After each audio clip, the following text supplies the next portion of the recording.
Yes, it's Maxine, and I'm going to be doing a vlog tonight about what's going on. And today I have to clean up. It's 10:45 in the morning, but I'm alright. Instead, I have my cleanup outfit, shorts and shirt, and hopefully I'm gonna have a good time, but I doubt it. I'm just gonna sit there and be there. So I don't know. I'm really not sleepy at all. I just don't want to clean up. Um, I got my because her baby's coming. And she really wants somebody to be with. And so I said I was gonna come and bathe her to lunch.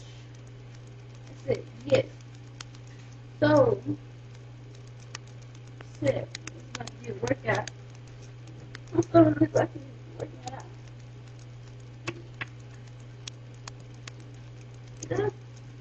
Well, gotta go. Peace, love.